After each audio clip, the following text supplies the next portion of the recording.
ছেলেটার নাম কানে আসলেই চোখের সামনে ভেসে ওঠে দেশের জার্সি গায়ে শেষ মুহূর্ত অবধি লড়ে যাওয়া এক কিংবদন্তি ক্রিকেট যোদ্ধার নাম, যে বিপক্ষের চোখে চোখ রেখে লড়তে শিখিয়েছে আগামী প্রজন্মকে, যে শিখিয়েছে কিভাবে নিজের দলের দুর্বলতাকে নিজের সেরা পারফরমেন্স এবং আগ্রাসী মনোভাবের মাধ্যমে বাউন্ডারির বাইরে ফেলে একটা দুর্বল টিমকে ক্রমেই চ্যাম্পিয়ন টিম হিসেবে গড়ে তুলতে হয়।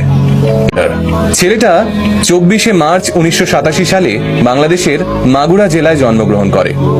ছোটবেলা থেকেই সে খেলাধুলার পরিবেশের মধ্যেই বড় হয়ে ওঠে। ছেলেটি নিজের সিদ্ধান্তে অনড় ছিল। পেসার হিসেবে ক্রিকেট জীবন শুরু করা ছেলেটির চোখে তখন বাংলাদেশের জার্সি গায়ে ক্রিকেট খেলার স্বপ্ন ভরপুর। 2001 সালে ক্লাস 7-এ পড়াকালীন নিজের তুখোড় বোলিং এবং ব্যাটিং এর মাধ্যমে সকলের নজরে আসে ছেলেটি।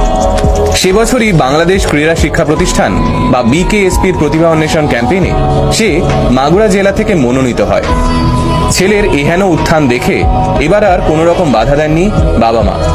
ক্রমে পেস বোলিং থেকে স্পিন বোলিং এর প্রতি ঝুঁকতে থাকে ছেলেটি, পাশাপাশি চলতে থাকে ব্যাটিং প্র্যাকটিসও।